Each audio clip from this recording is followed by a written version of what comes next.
Sarah Mitchell walked through the gates of the Naval Special Warfare Command facility with her head held high, despite the curious stares from everyone around her. At 28 years old, she stood just 5 feet 4 inches tall, with shoulder-length brown hair pulled back in a simple ponytail and wearing standard military fatigues that seemed too big for her small frame.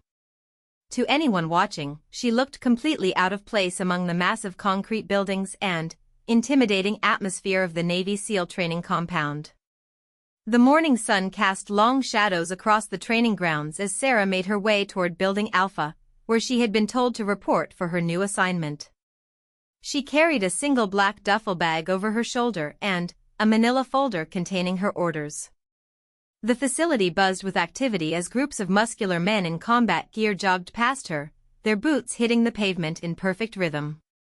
Some of them glanced at her with confusion, clearly wondering what a woman was doing in their sacred training ground. Commander Jake Thompson stood in his office on the second floor, looking down at the courtyard through his window. He watched as the small woman walked across the compound, completely unbothered by the attention she was receiving. At 45 years old, Thompson had spent over 20 years in the Navy, with the last 10 commanding this elite training facility. He had trained thousands of the world's most elite warriors, but he had never been asked to accommodate a woman in his programs before.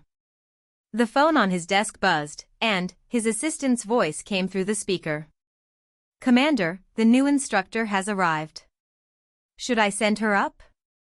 Thompson frowned as he continued watching Sarah through the window. "Instructor? I was told we were getting a new trainee for evaluation." "No sir, according to her orders, she's here as a combat instructor." Sarah Mitchell, former Army Special Forces. Thompson's frown deepened. He had specifically requested a male instructor for the upcoming Advanced Combat Training course. The course was designed to push even the most experienced SEALs to their absolute limits, and he couldn't understand why headquarters would send him a woman for such an intense program. He assumed there had been some kind of administrative error. "Send her up," he said, already planning the phone call he would make to correct this obvious mistake. Sarah climbed the stairs to the second floor, her boots echoing in the empty hallway. She had been looking forward to this assignment for weeks, ever since she received the call from Naval Special Warfare Command asking if she would be interested in teaching advanced close-quarters combat techniques to Navy SEALs. After spending 8 years in Army Special Forces, including 3 combat deployments, she was ready for a new challenge. She knocked on Commander Thompson's office door and waited for his gruff enter before stepping inside. The office was exactly what she expected from a SEAL commander, sparse, functional, with military decorations covering one wall and a large American flag hanging behind the desk. Thompson stood up as she entered, his 6'2" frame towering over her. "Sarah Mitchell reporting as ordered, sir," she said, standing at attention and offering her folder of orders. Thompson took the folder and gestured for her to sit down. He opened it and read through the documents carefully, his expression growing more confused with each page. According to her file, Sarah Mitchell had an impressive military record. She had graduated at the top of her class from Army Special Forces training, earned multiple commendations for valor in combat, and had recently completed an advanced instructor certification program. On paper, she was exactly the kind of person he would want teaching his SEALs. But, looking at her sitting across from his desk, Thompson couldn't shake his doubts. She seemed so small and quiet. Her hands were folded neatly in her lap, and she maintained eye contact without appearing aggressive or confrontational. This wasn't what he pictured when he thought of someone capable of training the world's most elite warriors. "Miss Mitchell," he began, then corrected himself. "I mean, Sergeant Mitchell. I have to be honest with you. I think there might have been some kind of mistake with your assignment." Sarah's expression didn't change, but Thompson noticed a slight tightening around her eyes. "What kind of mistake, sir?" "Well, I requested an instructor for our advanced combat course. It's an extremely demanding program designed for our most experienced operators. I was expecting someone with..." He paused, trying to find the right words. Someone with a different background. You mean a man, Sarah said quietly. Thompson felt uncomfortable under her steady gaze. It's nothing personal. It's just that these men have been through some of the most intense training in the world. They're used to learning from instructors who understand their capabilities and limitations. I'm not sure how they'll respond to someone like me, Sarah finished his sentence again. The silence stretched between them for several long moments. Thompson found himself genuinely wrestling with the situation. He wasn't trying to be discriminatory, but he had a responsibility to ensure his SEALs received the best possible training. These men would be deploying to some of the most dangerous places on Earth, and their lives might depend on what they learned in his facility. Look, he said finally, I'm sure you're very capable at what you do. But maybe there's been a mix-up somewhere in the system. Perhaps you were meant to be assigned to a different kind of training program. Sarah stood up slowly, her movements controlled and precise. Commander Thompson, with respect, my orders are clear. I'm here to teach advanced close-quarters combat techniques to your advanced training class. Unless you have different orders from Naval Special Warfare Command, I believe that's exactly what I should be doing. Thompson looked down at her orders again, then back up at her face. There was something in her voice now, a quiet strength that hadn't been there before. But, still, he couldn't bring himself to believe that this small woman could effectively train his SEALs. Tell you what, he said, an idea forming in his mind. Why don't we arrange a little demonstration? I've got 31 of my most experienced SEALs starting the advanced course next week. They're all seasoned operators with multiple deployments. If you can show them that you have something valuable to teach, then we'll proceed with your assignment as planned. Sarah tilted her head slightly. What kind of demonstration? Thompson leaned back in his chair, feeling more confident now that he had a plan. Nothing too complicated. Maybe you could run them through some basic techniques, show them a few moves. If they respect what you have to offer, then I'll know you're the right person for the job. What Thompson didn't say was that he was certain his SEALs would see right through any pretense. These men had trained with the best instructors in the world, and they had a sixth sense for detecting someone who was all talk and no substance. He figured that after a few minutes of trying to teach techniques to men who probably knew more about combat than she did, Sarah would realize she was in over her head and request a transfer to a more appropriate assignment. Sarah considered his proposal for a moment. She had faced this kind of skepticism before, particularly during her early days in special forces. She understood that men in elite military units often had difficulty accepting that a woman could match their capabilities, and she had learned that the best way to handle such situations was to simply demonstrate her skills and let her performance speak for itself. That sounds reasonable, she said. When would you like to schedule this demonstration? Thompson was slightly surprised by her quick agreement. He had expected her to object or ask for more details about what would be expected of her. How about tomorrow morning? I can gather the men in the main training hall at 0800 hours. Perfect, Sarah replied. Will there be any specific equipment or setup requirements? Just standard training mats, Thompson said. Nothing fancy. These guys are used to adapting to any environment. Sarah nodded and stood to leave. Thank you for the opportunity, Commander. I look forward to working with your team. As she reached the door, Thompson called after her. Sergeant Mitchell? Just so you know, these men don't hold back. They're going to test you in every way they can think of. Are you sure you're prepared for that? Sarah turned back to face him, and, for the first time since entering his office, she smiled. It was a small, confident smile that didn't quite reach her eyes. Commander, I've been tested by the best. Your SEALs don't worry me. After she left, Thompson sat back down at his desk and stared at the closed door. There had been something different about her in those last few moments, something that made him slightly less certain about his assumptions. But he quickly pushed those doubts aside. tomorrow morning, his SEALs would show her exactly what she was up against, and this whole situation would resolve itself naturally. That evening, word spread quickly through the SEAL compound that a woman would be conducting a training demonstration the next morning. The news was met with a mixture of amusement, curiosity, and outright skepticism. Groups of SEALs gathered in the mess hall and barracks, discussing what they had heard about their new instructor. Petty Officer First Class Marcus Rodriguez, a 10-year veteran with 4 combat deployments, shook his head as he talked with his teammates. "I heard she's maybe 5'4", 120 pounds soaking wet. What's she gonna teach us, how to hide behind cover?" His friend, Chief Petty Officer David Park, laughed. "Maybe she's here to teach sensitivity training. You know how the brass loves their diversity initiatives." But not everyone was dismissive. Petty Officer Second Class Alex Turner, who had worked with female soldiers during joint operations overseas, cautioned his teammates to keep an open mind.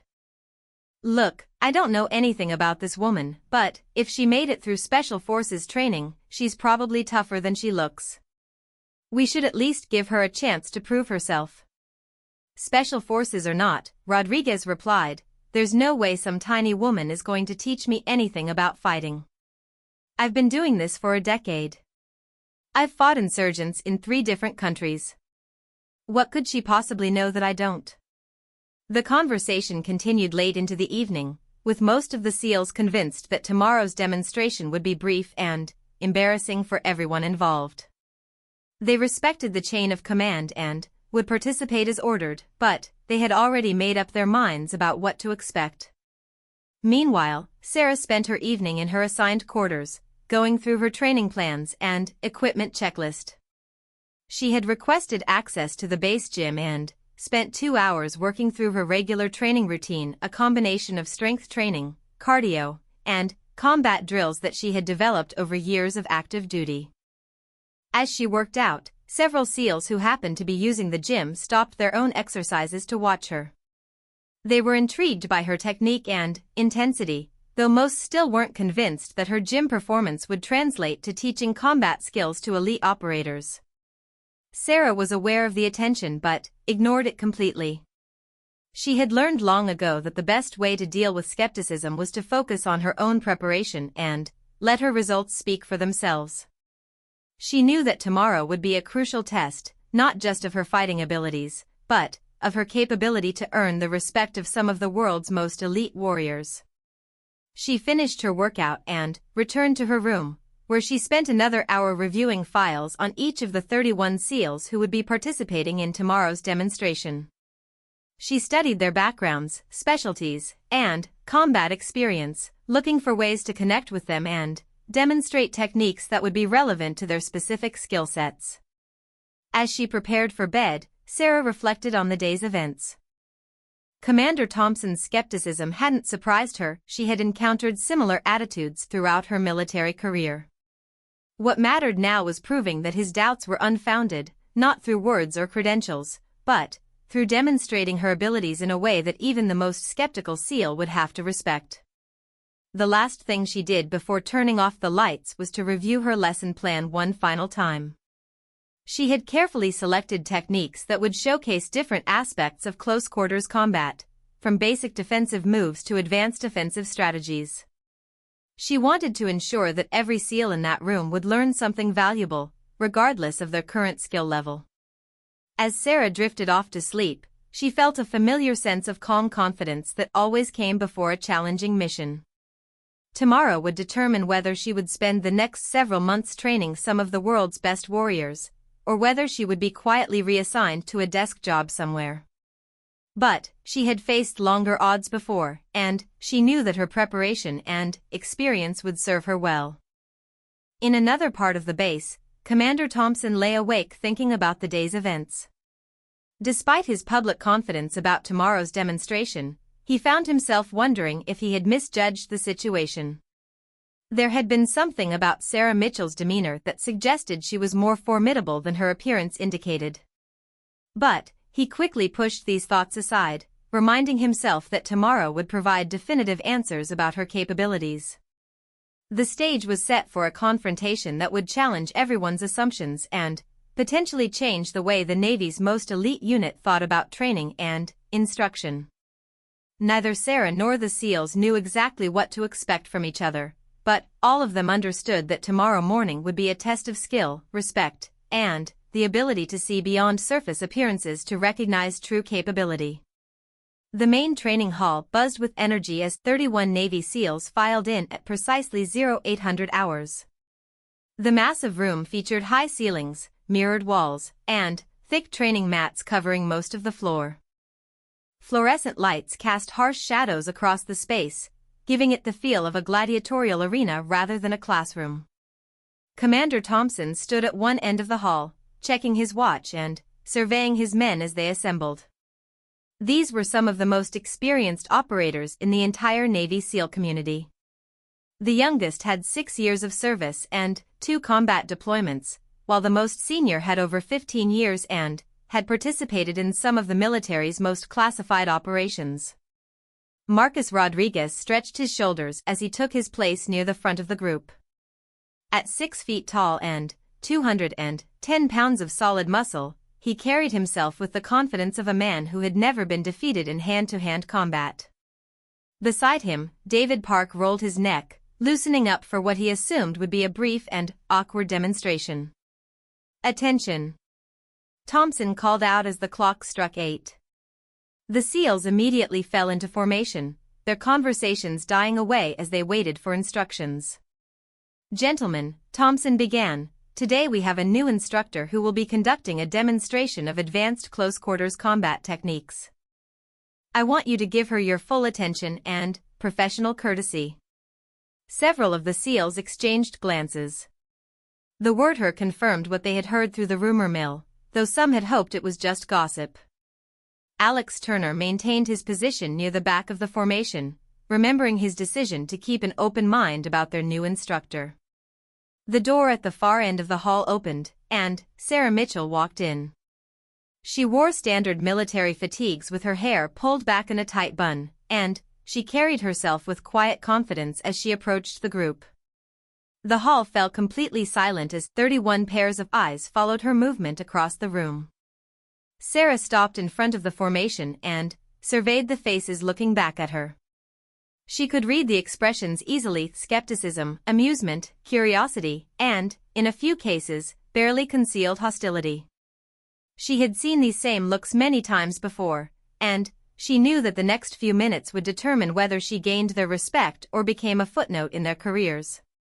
"Good morning," she said, her voice carrying clearly across the room without any need to shout. "My name is Sarah Mitchell. For the next hour, I'm going to show you some advanced techniques for close-quarters combat situations." Rodriguez leaned slightly toward Park and whispered, "This should be interesting." Sarah heard the comment but gave no indication of it. Instead, she continued with her introduction. "I know what you're thinking. You're wondering what someone like me could possibly teach operators with your level of experience and training. That's a fair question, and I'm going to answer it by showing you rather than telling you." She gestured toward the center of the room. "I need a volunteer for the first demonstration. Someone who considers themselves skilled in hand-to-hand combat and isn't afraid to engage with an opponent who might surprise them." The request hung in the air for several seconds. The SEALs looked at each other, unsure how to respond. Volunteering meant potentially fighting a woman, which created an uncomfortable situation regardless of the outcome. If they won easily, they would look like bullies. If they lost, they would face endless ridicule from their teammates. Commander Thompson stepped forward. "Petty Officer Rodriguez, why don't you volunteer for the first demonstration?" Rodriguez felt all eyes turn toward him. He was known throughout the unit as one of their best hand-to-hand fighters, and he had never backed down from a challenge. But this situation felt different, and he hesitated for a moment before nodding his agreement. "Excellent," Sarah said, gesturing for him to join her in the center of the room. "What's your name?" "Marcus Rodriguez, ma'am." Sarah studied him as he approached. Rodriguez was significantly larger and more muscular than her, with the kind of build that came from years of intense physical training. His movements were fluid and controlled, indicating extensive martial arts experience. He would make an excellent demonstration partner. "How long have you been training in hand-to-hand combat, Marcus?" she asked. "About 12 years, ma'am. Boxing, wrestling, and mixed martial arts." "Good. That means you'll be able to appreciate what I'm about to show everyone." Sarah turned to address the group. "The first principle I want to demonstrate is that size and strength, while important, are not the only factors that determine the outcome of a physical confrontation." She faced Rodriguez and assumed a relaxed fighting stance. "Marcus, I want you to try to take me down using whatever technique you think will be most effective. Don't hold back, I need you to attack me as if I were a real threat." Rodriguez looked uncomfortable. "Ma'am, I don't think that's appropriate." "Why not?" "Well, you're..." He gestured vaguely at her smaller frame. Sarah's expression hardened slightly. "I'm what, Marcus? A woman? Smaller than you? Let me ask you something. If you encountered a female enemy combatant in the field, would you hesitate to defend yourself because of her gender?" "No, ma'am, but that's different." "How is it different?" Sarah's voice carried a slight edge now. "Either you believe I'm capable of being a threat, or you don't. If you don't, then there's no point in this demonstration. If you do, then you should treat me accordingly." The challenge in her voice was unmistakable. Rodriguez looked around the room and saw his teammates watching intently. He realized that backing down would be more embarrassing than participating, so he nodded his agreement. "All right," he said, settling into his own fighting stance. "But I'm going to start slow." "No," Sarah said firmly. "Start fast. I can handle myself." Rodriguez studied her for a moment, then decided to test her with a basic takedown attempt. He shot forward, intending to grab her around the waist and use his size advantage to bring her to the ground. It was a fundamental wrestling move that had worked for him countless times against opponents of all sizes. What happened next occurred so quickly that several of the watching SEALs weren't sure they had seen it correctly. As Rodriguez committed to his forward movement, Sarah seemed to simply disappear from in front of him. One moment she was there, the next moment Rodriguez was face down on the training mat with Sarah's knee pressed against his spine and his right arm twisted at an uncomfortable angle behind his back. The entire sequence had taken less than 3 seconds. "Can everyone see what happened?" Sarah asked, maintaining her position while Rodriguez lay motionless beneath her. Marcus committed to a linear attack with his full body weight. I redirected his momentum and used it against him. She released Rodriguez and helped him to his feet. He stood up slowly, clearly surprised by what had just occurred. He had been taken down before during training exercises, but never so quickly or decisively by someone so much smaller than himself. "Let's try it again," Sarah said. "This time, pay attention to the footwork and timing." Rodriguez nodded, his expression more serious now. He realized that his initial assessment had been completely wrong, and he approached the second attempt with significantly more respect for his opponent's abilities. This time, he tried a different approach, a boxing combination followed by a clinch attempt. He threw 2 quick jabs followed by a right cross, then moved in to grab her. Sarah slipped the first 2 punches with minimal movement, ducked under the cross, and, as Rodriguez stepped forward into the clinch, she grabbed his extended arm and used a judo-style hip throw to send him flying across the mat. Rodriguez hit the ground hard but rolled smoothly back to his feet, his training taking over automatically. The watching SEALs were now paying much closer attention, recognizing that they were witnessing something far more sophisticated than they had expected. "One more time," Sarah said. "This time, I want you to come at me with everything you have. Pretend I'm an enemy who's threatening your unit." Rodriguez hesitated for just a moment, then decided to take her at her word.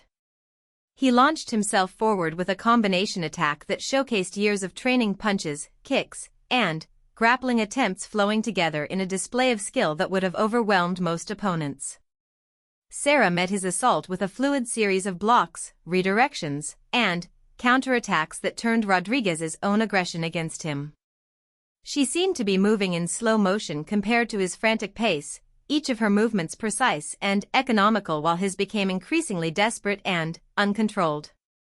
The engagement lasted nearly 30 seconds before Sarah finally ended it by catching Rodriguez in a joint lock that left him completely immobilized.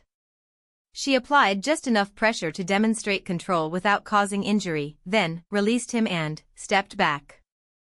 Rodriguez stood up, breathing heavily, sweat already forming on his forehead. He looked at Sarah with newfound respect and not a little embarrassment. "That was impressive, ma'am." Sarah nodded acknowledgement. "Thank you. Now, who can tell me what they observed during these demonstrations?" Alex Turner raised his hand. "You used his momentum against him every time. Instead of trying to overpower him, you redirected his energy." "Excellent observation. What else?"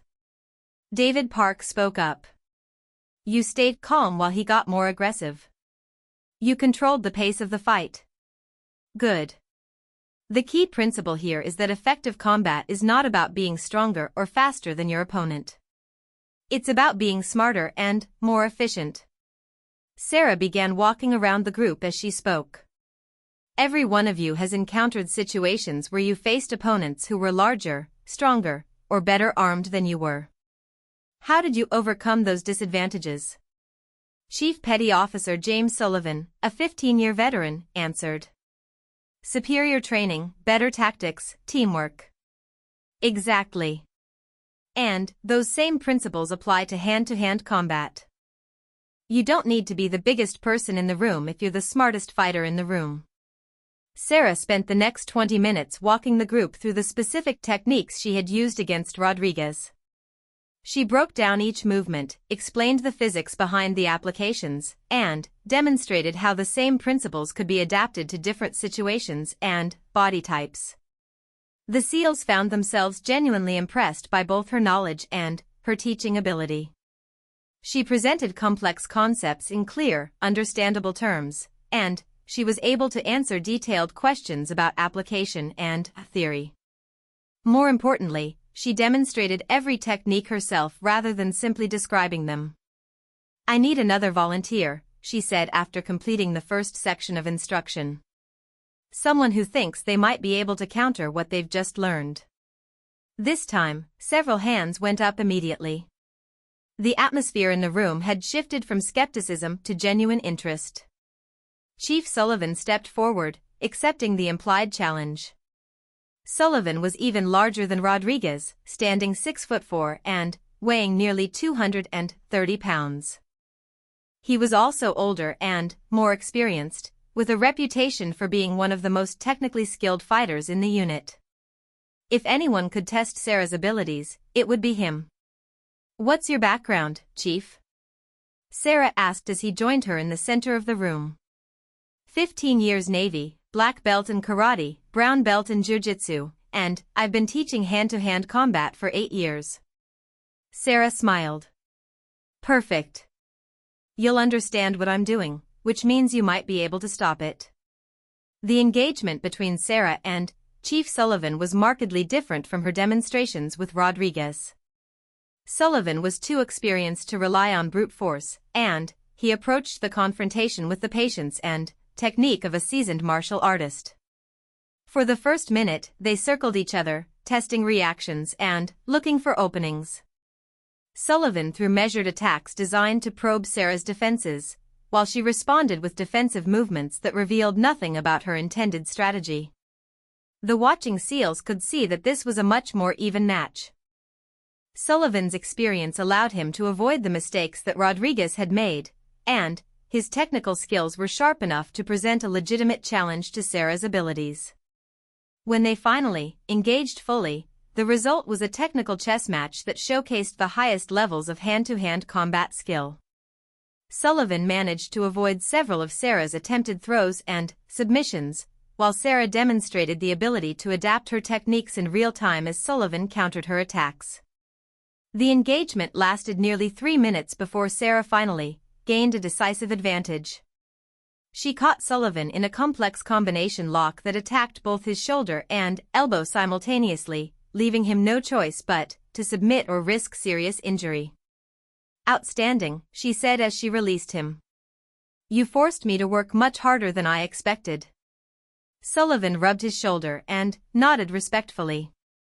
"That was the most technical fight I've had in years."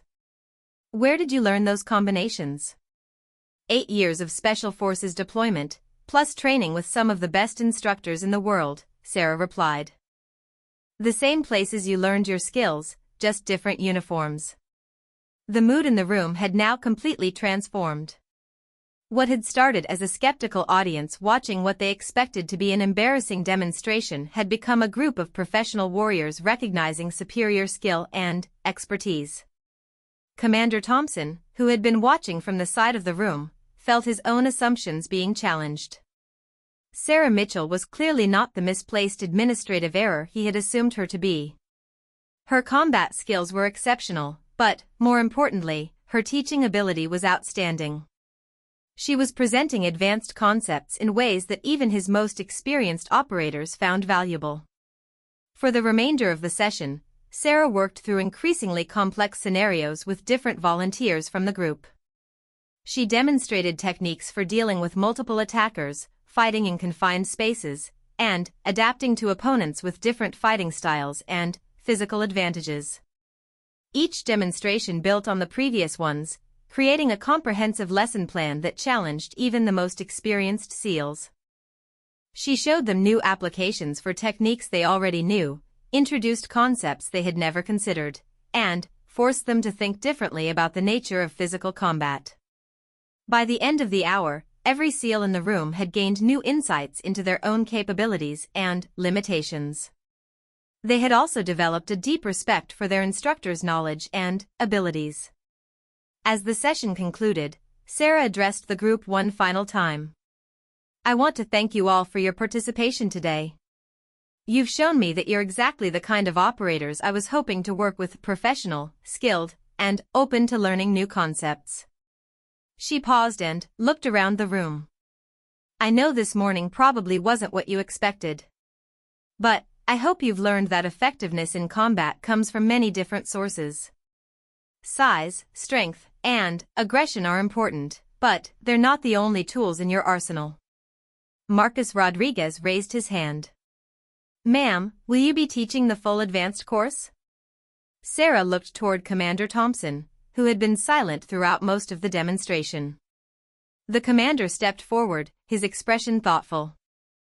"That," Thompson said, "depends on whether you men think she has something valuable to teach you."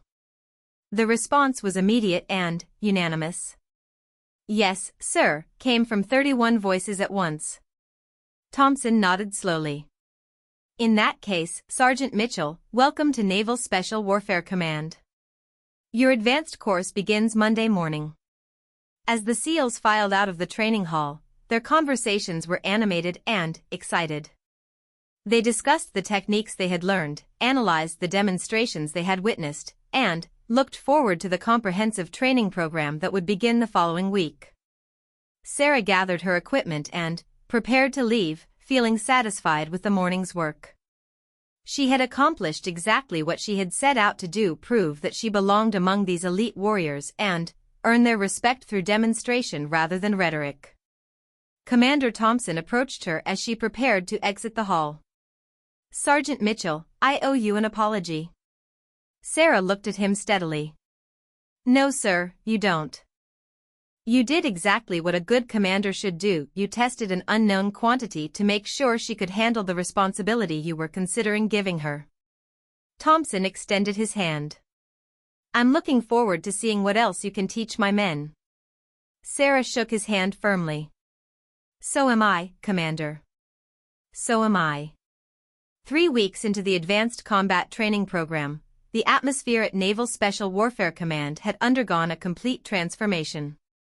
What had started as reluctant acceptance of an unexpected instructor had evolved into genuine enthusiasm for Sarah Mitchell's teaching methods and expertise.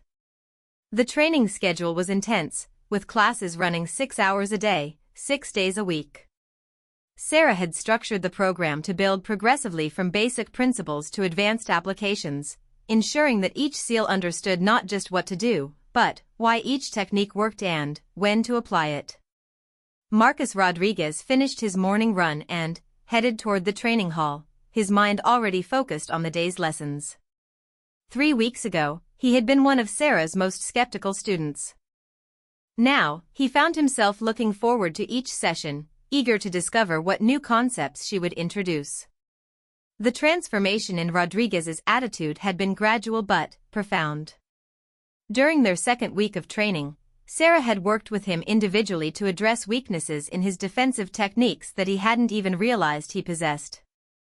Her feedback had been specific, actionable, and delivered without any hint of condescension. "Marcus," she had said during one particularly intense training session, "you're telegraphing your counterattacks. Watch my eyes, not my hands, and you'll see the attack coming before I move." She had been right, of course. Once Rodriguez learned to read the subtle signs that preceded an attack, his defensive capabilities improved dramatically. More importantly, Sarah had taught him to see these improvements as building blocks for further development rather than endpoints in themselves.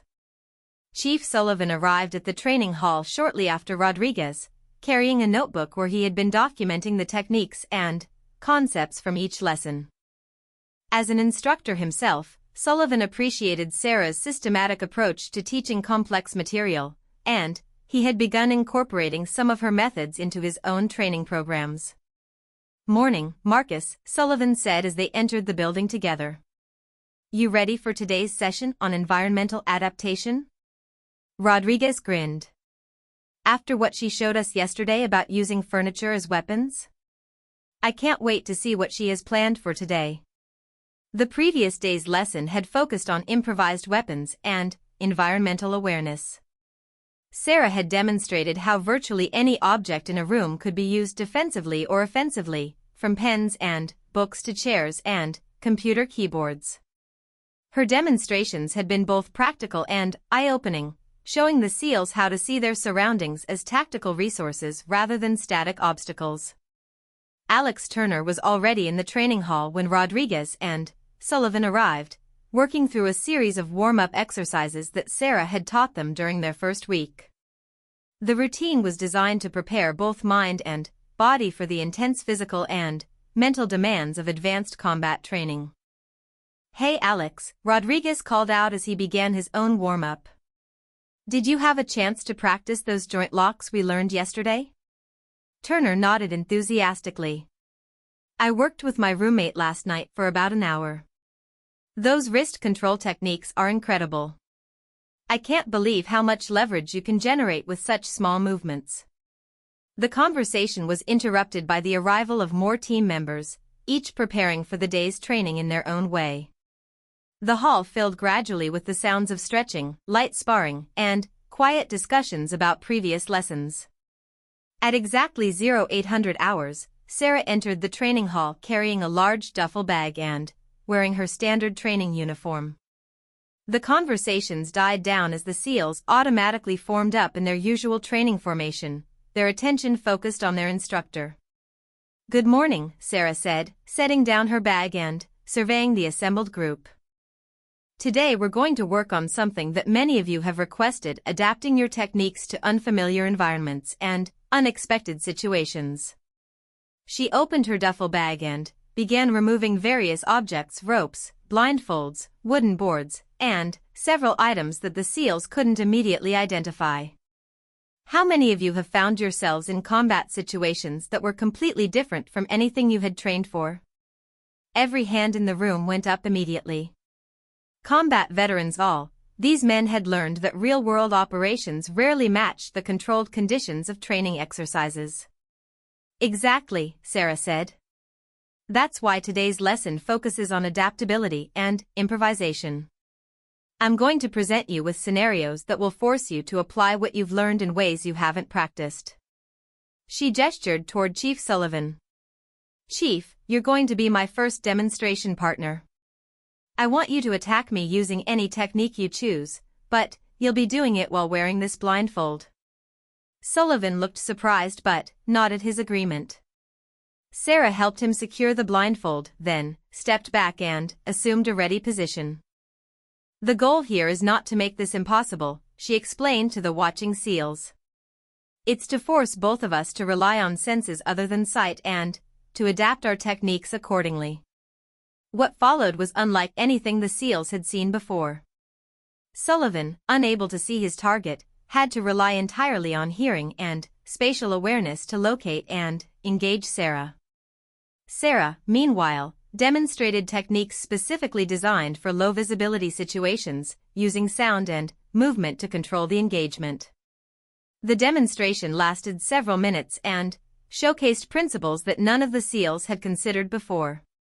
Sarah showed how to use breathing patterns to mask movement, how to use verbal misdirection to create openings, and how to maintain spatial orientation when normal visual cues were unavailable. Who can tell me what they observed? Sarah asked after removing Sullivan's blindfold. David Park raised his hand. You controlled the distance between you and the chief by using sound to make him think you were closer or further away than you actually were. Good observation. What else? Rodriguez spoke up. You moved differently when you couldn't see you. More deliberate steps, more time listening before moving. Excellent. Environmental adaptation isn't just about changing your techniques. It's about changing your entire approach to the situation. Sarah began setting up stations around the training hall. We're going to spend the rest of today's session working through different scenarios that will challenge your assumptions about combat. She divided the group into pairs and assigned each pair to a different station. At the first station, participants had to engage in hand-to-hand combat while connected by a 6-foot rope, forcing them to work with restricted mobility. The second station required fighting in a space so confined that normal movement was impossible. The third station involved combat while maintaining control of an object that could not be dropped or set aside. Each station presented unique challenges that forced the SEALs to modify their standard techniques and develop new approaches to familiar problems. Sarah moved from station to station, providing guidance and introducing additional complications as the participants became comfortable with each challenge. At the rope station, Turner and his partner quickly discovered that their usual fighting stances were impossible when tethered together. They had to learn to coordinate their movements while still maintaining the ability to defend themselves and attack their opponent. This is like fighting while handcuffed, Turner's partner complained after their third failed attempt at a successful engagement. Sarah overheard the comment and approached their station. Actually, that's exactly what this is training you for.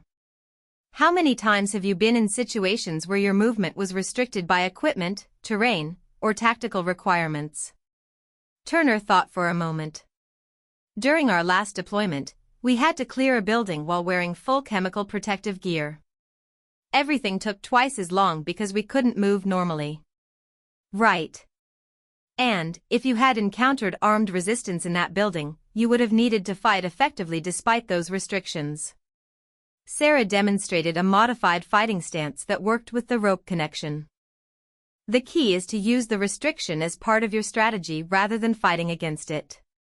She showed them how the rope could be used to control an opponent's movement, how to use the connection to generate leverage for throws and takedowns, and how to coordinate attacks that took advantage of their unique situation. Meanwhile, at the confined space station, Rodriguez and Sullivan were learning to fight in an area barely 6 feet square with a ceiling only 7 feet high. Normal kicks and wide punches were impossible, forcing them to rely on close-range techniques and precise targeting. This is brutal, Rodriguez muttered as he tried to adapt his boxing combinations to the restricted space. I feel like I'm fighting in a coffin. Sarah heard him and moved to provide guidance. Many real combat situations happen in confined spaces, vehicles, buildings, aircraft. If you can only fight effectively in open areas with perfect footing and unlimited room to move, you're limiting your effectiveness as an operator. She demonstrated fighting techniques specifically designed for confined spaces, showing how to generate power from short distances and how to use walls and ceiling as tactical advantages rather than obstacles. The third station proved equally challenging, as participants had to maintain control of a briefcase-sized object while engaging in combat. The scenario was designed to simulate protecting sensitive materials or equipment during a confrontation. "I can't do anything with this thing in my hands," complained one of the younger SEALs as he struggled to defend himself while holding the required object. Sarah worked with him to develop techniques that incorporated the object into his defensive strategy. She showed him how to use it as a shield, how to position it to create openings for counterattacks, and how to maintain tactical awareness while managing the additional responsibility. As the morning progressed, the SEALs began to understand that adaptability in combat required more than just knowing a variety of techniques. It required the ability to analyze new situations quickly, identify the key constraints and opportunities, and modify their approach accordingly. During the lunch break, small groups of SEALs gathered throughout the facility to discuss what they were learning and how it applied to their operational experience.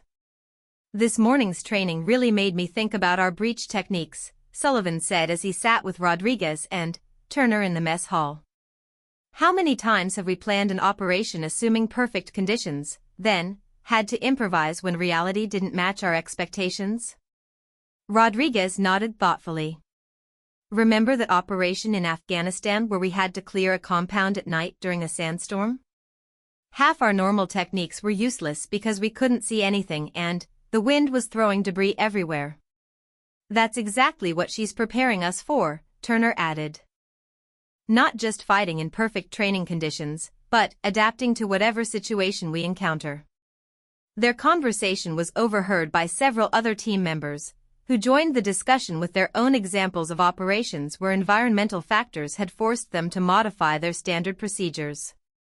Commander Thompson, who had made a point of observing portions of each training session, found himself increasingly impressed with both Sarah's teaching methods and the response from his men. The SEALs were not only learning new techniques, but they were developing a more flexible mindset about problem-solving and adaptation. When afternoon training resumed, Sarah introduced even more challenging scenarios.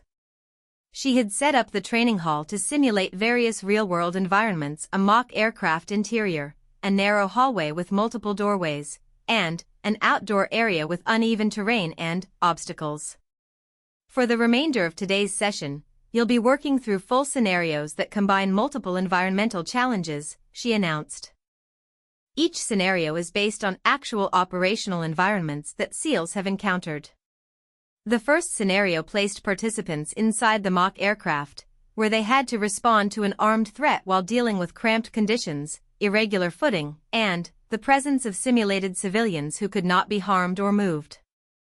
The second scenario required clearing the hallway while maintaining communication with team members and adapting to changing information about the threat situation. The third scenario was an outdoor environment where participants had to engage opponents while moving across unstable terrain and dealing with simulated environmental hazards. Each scenario required not just physical adaptation, but mental flexibility as well. The SEALs had to process new information constantly, adjust their tactics in real time, and work effectively as a team despite constantly changing conditions. Rodriguez found himself assigned to the aircraft scenario, where he quickly discovered that his usual aggressive fighting style was completely inappropriate for the confined space filled with innocent bystanders. He had to learn to fight with precision and control, ensuring that every movement was calculated and deliberate. "This is harder than actual combat," he told Turner after completing his first run through the scenario. "In real combat, you can usually move freely and use whatever level of force is necessary. Here, every choice has consequences for people you're trying to protect." Turner, who had just finished the hallway scenario, nodded in agreement. The hallway exercise was the same way. You have to clear the threat while maintaining tactical positioning, but you also have to coordinate with team members and process intelligence updates. It's like trying to juggle while running an obstacle course. Sarah moved through the scenarios, providing coaching and introducing complications designed to test the participants' ability to adapt under pressure. She would change the lighting conditions mid-scenario, introduce additional threats, or modify the objectives to force real-time decision-making. What impressed her most was how quickly the SEALs adapted to each new challenge. Their military training had prepared them to function under pressure, and their combat experience had taught them to remain flexible when situations changed rapidly. They were exactly the kind of students she had hoped to work with. As the day's training concluded, Sarah gathered the group for a final discussion about what they had learned. Today's exercises were designed to push you outside your comfort zones and force you to think differently about combat preparation, she said. What insights did you gain about your own capabilities and limitations? Chief Sullivan spoke first. I realized that I've been thinking about combat training too narrowly.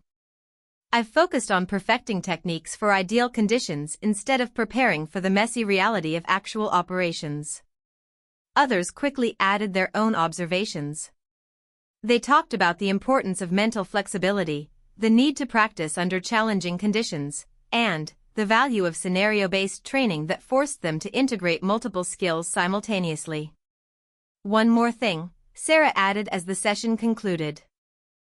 Everything we did today was based on real situations that Special Operations Forces have encountered.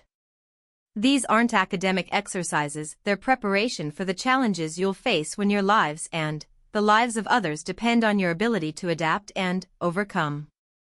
As the SEALs filed out of the training hall, their conversations were animated and thoughtful. They had gained new appreciation for the complexity of their profession and new confidence in their ability to handle whatever challenges they might encounter. Rodriguez lingered after the others had left, approaching Sarah with a question that had been bothering him all day. "Ma'am, can I ask you something personal?" Sarah nodded, curious about what he wanted to know.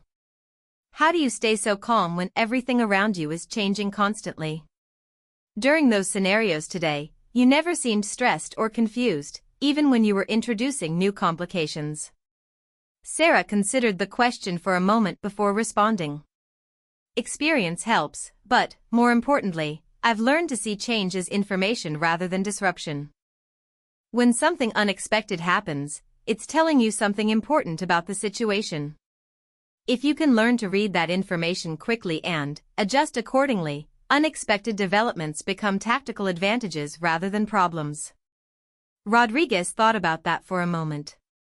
"That's a completely different way of thinking about it." "It takes practice," Sarah said. "But, once you develop that mindset, you'll find that you're much more effective in unpredictable situations." As Rodriguez left the training hall, he reflected on how much his understanding of combat and tactics had changed in just 3 weeks.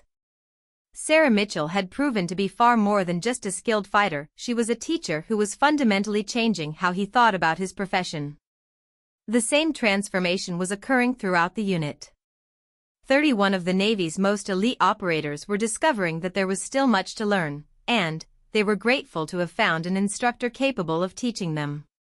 6 weeks into the training program, word of Sarah Mitchell's exceptional instruction had spread far beyond the confines of Naval Special Warfare Command. Senior military officials from other branches had begun requesting demonstrations, and training requests were coming in from special operations units worldwide. Commander Thompson sat in his office reviewing the latest stack of formal requests for Sarah's services. The Pentagon wanted her to develop a new instructor certification program. Army Rangers were asking for advanced training workshops. Even international allies were inquiring about the possibility of sending their elite operators for instruction. "This is unprecedented," he muttered to himself as he read through a particularly detailed request from British Special Air Service Command. In his 25 years of military service, he had never seen such universal acclaim for a single instructor. A knock on his office door interrupted his reading. "Come in." Sarah entered, carrying a folder of her own. She had requested this meeting to discuss the final weeks of the current program and to address some concerns that had been developing among the SEALs. "Commander, we need to talk about what happens when this program ends," she said, taking a seat across from his desk. Thompson set down the stack of requests and focused his attention on her. "Actually, that's something I've been thinking about as well. We're receiving requests for your services from around the world. The problem is figuring out how to meet that demand without losing you permanently." Sarah opened her folder and pulled out a detailed report. "I've been documenting everything we've covered in the program: techniques, teaching methods, progression sequences, everything. My recommendation is that we develop a comprehensive instructor certification program that can train other people to teach these methods." Thompson leaned forward, intrigued by her proposal. "You're talking about creating a whole new training pipeline." "Exactly. The 31 SEALs in this program have become exceptional students, but several of them also have the potential to become outstanding instructors themselves. Chief Sullivan, Marcus Rodriguez, Alex Turner, they've demonstrated not just mastery of the techniques, but the ability to help others learn them." Thompson considered this. He had observed the same qualities in those men, and he knew that developing internal instructor capabilities would be far more sustainable than relying on a single external expert, no matter how talented. "There's another issue," Sarah continued. "Some of the men are starting to worry about what happens to their skills after I leave. They've become dependent on my feedback and guidance, and they're concerned about maintaining their development without constant supervision."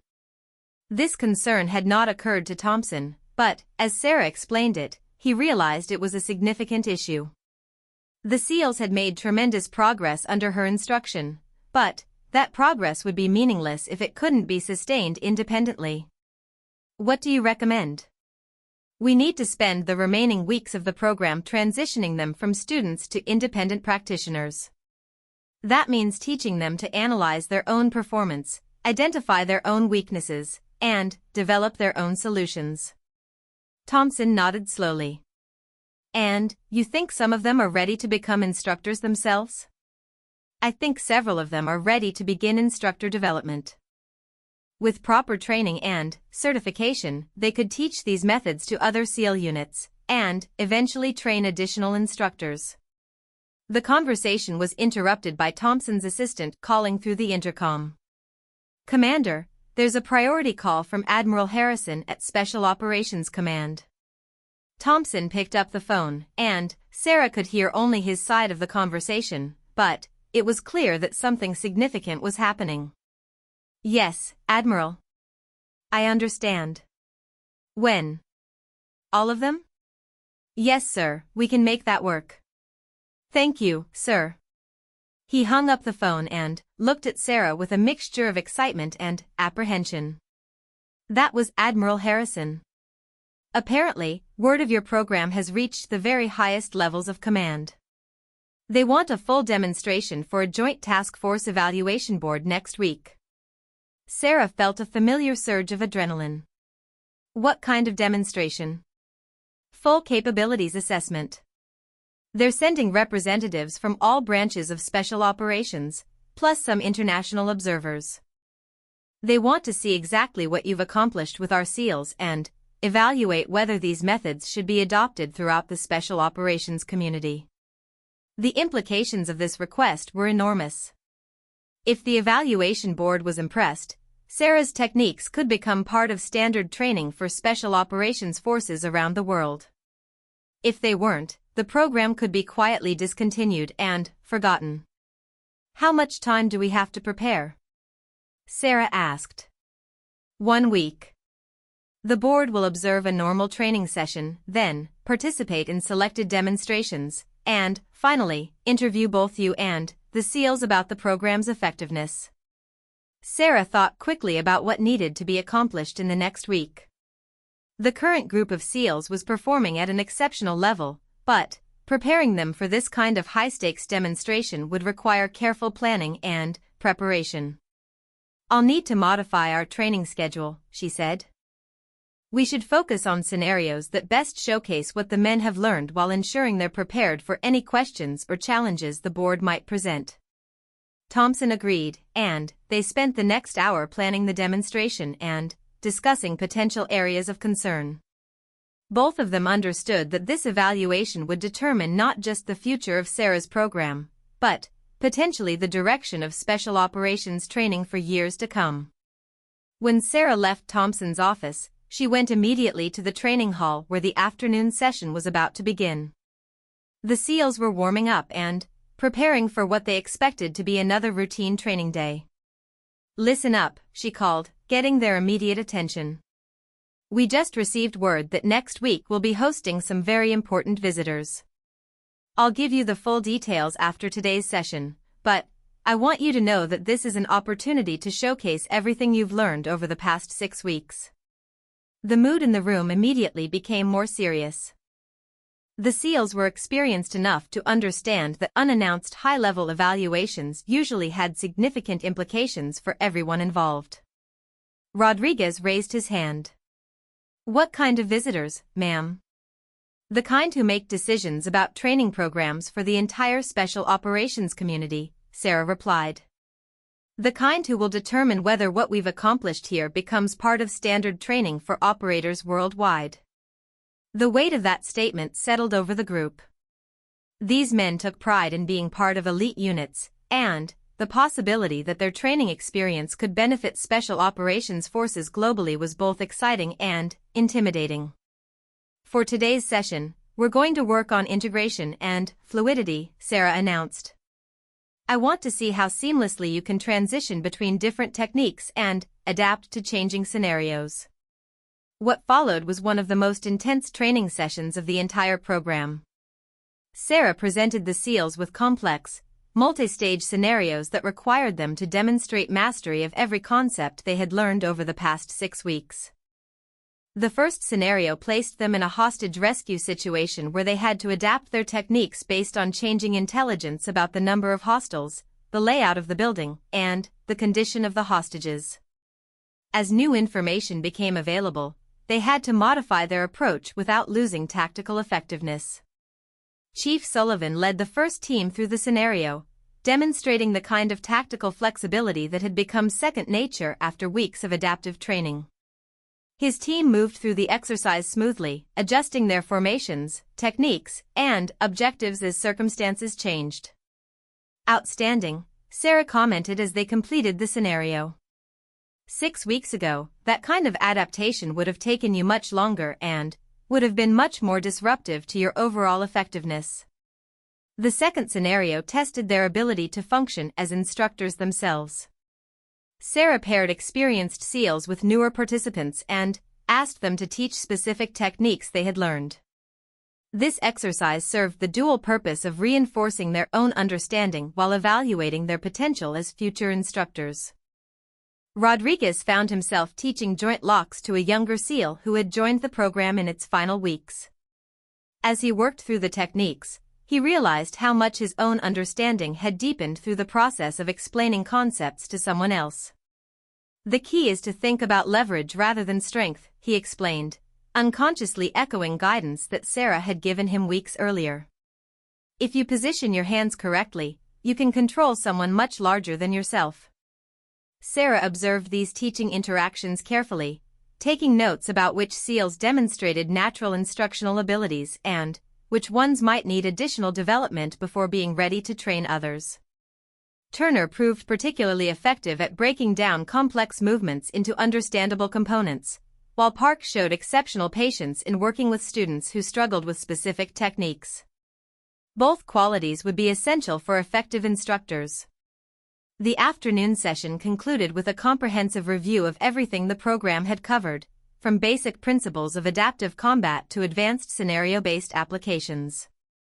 Sarah was pleased to see how thoroughly the SEALs had internalized the concepts and how confidently they could apply them to new situations. After the formal training ended, she gathered the group for a frank discussion about the upcoming evaluation. "Next week's demonstration is important, but I want you to understand that you have nothing to prove to these observers," she began. you've already demonstrated your capabilities to yourselves and to each other. The evaluation is about the program's future, not about your individual performance. Sullivan spoke up. What exactly will they be looking for? They'll want to see that you can perform the techniques effectively, but, more importantly, they'll want to understand how this training has changed your overall approach to combat and tactics. They'll be evaluating whether these methods provide real advantages over current standard training. Rodriguez looked thoughtful. So they'll be asking us to compare what we've learned here with what we knew before? Exactly. They'll want to hear from you directly about how this training has affected your capabilities and confidence. Turner raised his hand. Will we be demonstrating against each other, or will they want to participate themselves? Sarah smiled. Both. They'll observe you working with each other first, then, some of them will likely want to test the techniques themselves. The implications of that statement were clear to everyone in the room. These SEALs might find themselves demonstrating their skills against some of the most senior special operations officers in the military. Remember, Sarah continued, confidence comes from competence. You've put in the work, you've mastered the techniques, and you've proven your abilities repeatedly. Trust your training and show them what you've learned. Over the following week, Sarah restructured the training schedule to ensure maximum preparation for the evaluation. Each day focused on a different aspect of the program, building toward a comprehensive demonstration that would showcase the full range of capabilities the SEALs had developed. Monday was dedicated to fundamental techniques and principles. The SEALs worked through the basic movements and concepts that formed the foundation of everything else they had learned, ensuring that their performance of these fundamentals was flawless. Tuesday focused on adaptation and improvisation. They worked through scenarios that required real-time adjustment to changing conditions, demonstrating the mental flexibility that had become one of the program's key objectives. Wednesday emphasized integration and flow. The SEALs practiced transitioning smoothly between different techniques and tactics, showing how the various elements of their training worked together as a coherent system. Thursday was dedicated to teaching and instruction. Selected SEALs practiced presenting techniques to their teammates, preparing them to answer questions about their ability to pass on what they had learned. Friday was reserved for final preparation and confidence building. Sarah worked individually with each SEAL to address any remaining concerns and ensure they felt ready for the evaluation. Throughout the week, the intensity and focus of the training reached new levels. The SEALs understood that they were representing not just themselves, but the potential future of special operations training. They approached each session with the kind of dedication and precision that had made them elite operators in the first place. By Friday afternoon, Sarah felt confident that her students were as well prepared as possible. They had demonstrated consistent mastery of all the techniques, shown remarkable adaptability in challenging scenarios, and developed the kind of confidence that comes from thorough preparation. Tomorrow is going to be interesting, Rodriguez said as they finished their final preparation session. I've never been part of an evaluation like this before. None of us have, Turner replied. But we've been training for this our entire careers. We know how to perform under pressure. Sullivan nodded in agreement. Besides, we've got the best instructor in the world preparing us. If she thinks we're ready, then we're ready. As Sarah listened to their conversation, she felt a deep sense of pride in what these men had accomplished. 6 weeks earlier, they had been skilled operators who questioned whether she could teach them anything valuable. Now they were confident practitioners of advanced techniques and capable instructors in their own right. The evaluation would determine whether their transformation could be replicated throughout the special operations community, but, regardless of the outcome, Sarah knew that these 31 SEALs had become better warriors and better leaders through their shared experience. The stage was set for a demonstration that could reshape special operations training worldwide.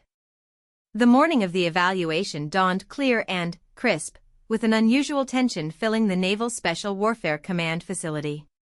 By 0700 hours, the parking area was filled with official vehicles bearing license plates from various military commands, and uniformed personnel from all branches of the military were arriving for what would become one of the most significant training evaluations in special operations history. Sarah stood in the main training hall, conducting a final equipment check and reviewing her demonstration plans. She wore her standard training uniform, but today it felt different, heavier somehow, weighted with the knowledge that the next few hours would determine the future direction of her career and potentially impact the training of thousands of special operations personnel. Commander Thompson entered the hall accompanied by a distinguished group of senior officers. Sarah recognized some of them from their photographs in military publications: Admiral Harrison from Special Operations Command, General Martinez from Army Special Forces, and Colonel Williams from Marine Force Reconnaissance. There were also several officers she didn't recognize, including what appeared to be foreign military representatives. Sergeant Mitchell, Admiral Harrison said as he approached, "I've been hearing remarkable things about your program. I'm looking forward to seeing what you've accomplished with Commander Thompson's SEALs." Sarah came to attention. "Thank you for the opportunity, Admiral. I believe you'll find that these operators have made exceptional progress." General Martinez, a tall man with graying hair and intense eyes, looked around the training hall appraisingly. "I've been training Special Operations Forces for 25 years, Sergeant. What exactly are you going to show us that we haven't seen before?" The challenge in his voice was unmistakable. Sarah met his gaze steadily. "I'm going to show you operators who can adapt to any situation, think creatively under pressure, and maintain peak performance regardless of the conditions they encounter.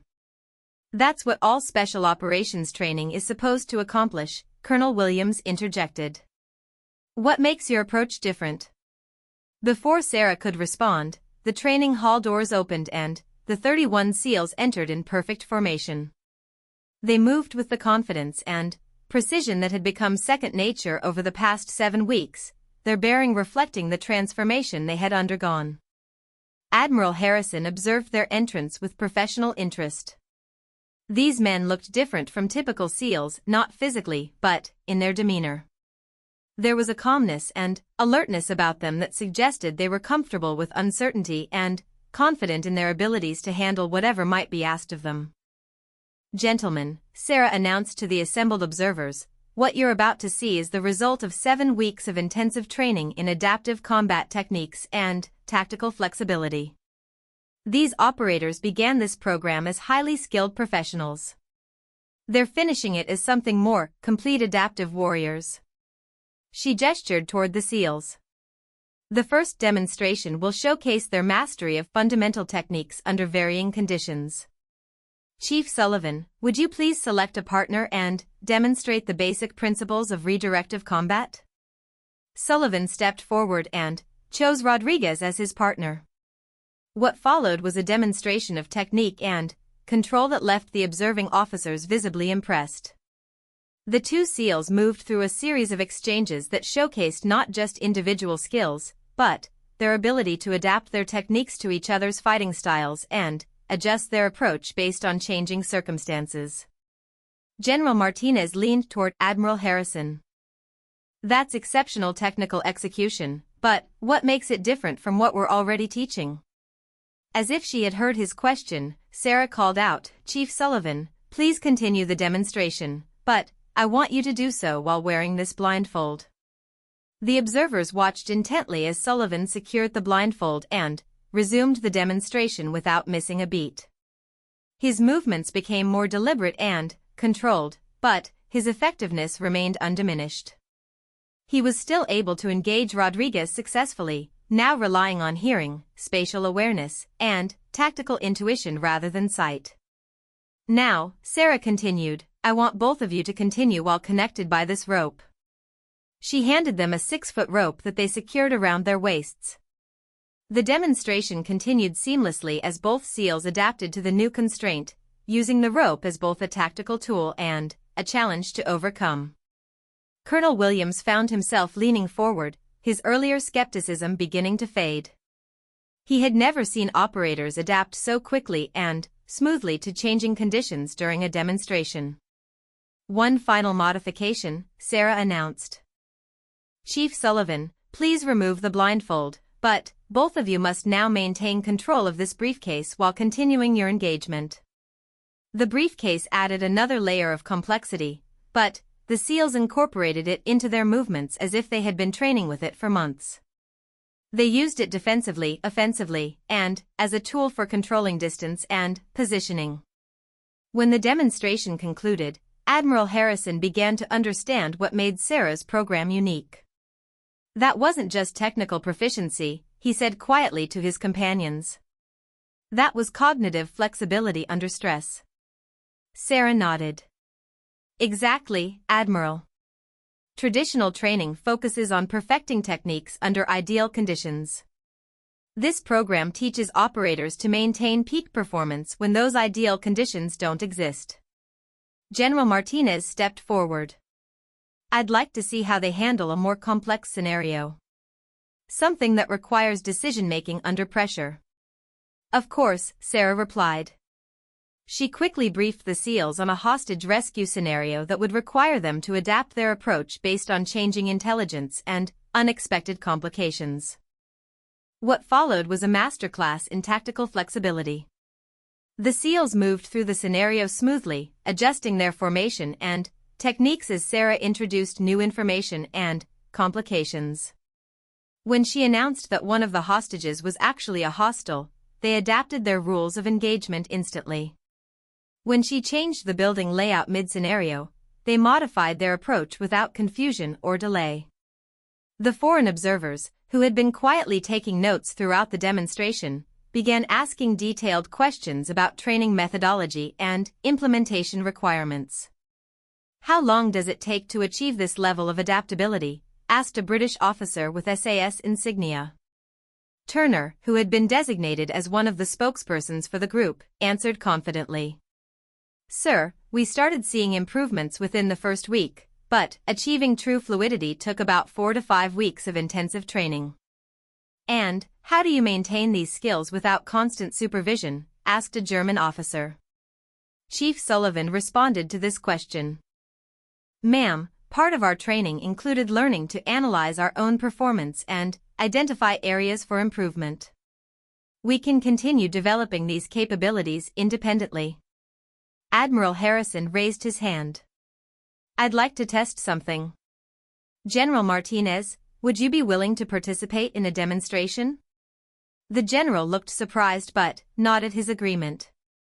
What do you have in mind? I want to see how these techniques work against someone with extensive combat experience who hasn't been through this training program. Sarah looked at her SEALs. Rodriguez, would you mind demonstrating with the general? Rodriguez stepped forward, showing no signs of intimidation despite the fact that he was about to engage in combat with one of the most senior special operations officers in the army. General Martinez was an imposing figure, 6 feet tall, powerfully built, with the kind of presence that came from decades of military leadership. He had extensive martial arts training and had maintained his physical conditioning throughout his career. I want you to come at me as if I were a real threat, Martinez told Rodriguez. Don't hold back because of my rank. What happened next became the defining moment of the entire evaluation. Rodriguez engaged the general with the kind of controlled aggression that characterized all of Sarah's students, but what impressed the observers most was how he adapted his techniques to work against an opponent who was larger, stronger, and more experienced than himself. The engagement lasted nearly 2 minutes, with Rodriguez demonstrating principle after principle from his training. He redirected the general's attacks, used leverage to overcome size disadvantages, and maintained perfect control throughout the encounter. When it concluded with Rodriguez securing a submission hold, General Martinez stood up with obvious respect for what he had just experienced. Outstanding, he said, offering Rodriguez his hand. That was some of the most technical and controlled fighting I've ever been part of. Admiral Harrison looked around at his fellow officers. I think we've seen enough to understand what this program offers. The question now is how we implement it across our commands. The formal evaluation continued for another 2 hours, with different observers testing various aspects of the SEALs training. Each demonstration reinforced the same conclusion: these operators had developed capabilities that went far beyond their initial skill levels. During the final phase of the evaluation, the observers interviewed both Sarah and selected SEALs about the program's methodology and effectiveness. Sergeant Mitchell, Admiral Harrison began, "How do you see this program scaling across the special operations community?" Sarah had prepared for this question. "Admiral, the key to scaling is developing qualified instructors. Several of these SEALs have demonstrated the potential to become excellent teachers themselves. With proper instructor certification, they could train other units and, eventually, develop additional instructors." General Martinez nodded thoughtfully. "What about integration with existing training programs? How do we incorporate these methods without disrupting proven systems?" "The beauty of this approach is that it enhances existing skills rather than replacing them," Sarah explained. "These operators didn't unlearn their previous training, they learned to apply it more effectively under challenging conditions." Colonel Williams had one final question. "What do you need from us to make this program a reality throughout special operations?"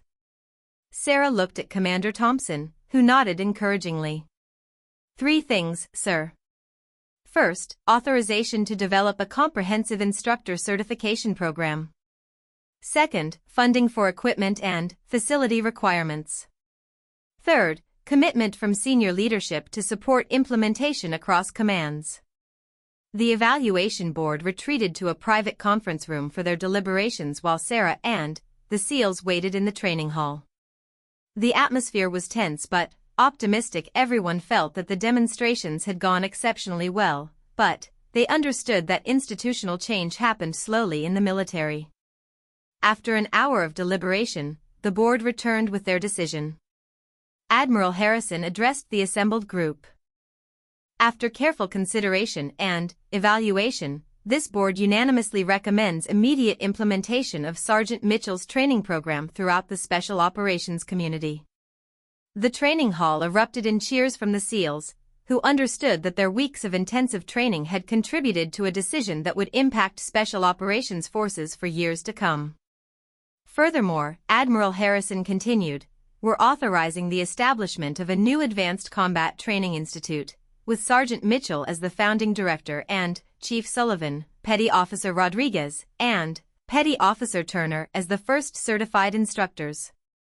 Sarah felt a surge of emotion as she realized that her program had not only been validated, but would now have the resources and authority to train operators from all branches of special operations. General Martinez stepped forward.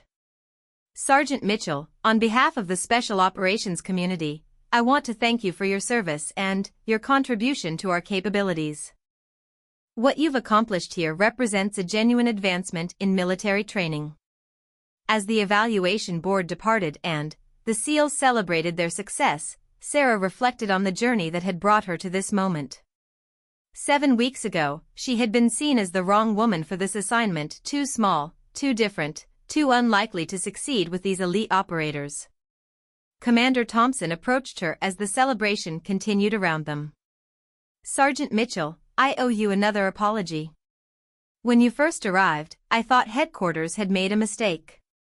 Now I realize they sent us exactly who we needed." Sarah smiled. "Thank you, Commander. But the real credit belongs to your SEALs. They were willing to learn from someone who didn't match their expectations, and that openness made all the difference." Rodriguez, still energized from his successful demonstration against General Martinez, joined their conversation. "Ma'am, I have to ask, when you first arrived and we were all so skeptical, did you know this is how it would turn out?" Sarah considered the question carefully. "I knew that if you gave me a chance to prove myself, you would recognize the value of what I had to teach. But, honestly, I never imagined it would lead to something this significant." Turner and Sullivan approached, along with several other SEALs who had played key roles in the program's success. "What happens now?" Turner asked. How long will it take to get the new institute operational? Sarah looked at the group of men who had become not just her students, but her colleagues and partners in creating something revolutionary. That depends on how quickly we can develop the infrastructure and train additional instructors. But, with your help, I think we can have the first expansion programs running within 6 months. Chief Sullivan grinned. You mean we get to put other units through the same experience we just had? Exactly. And, knowing what you know now, how do you think those units will respond when they see their instructors for the first time? The SEA.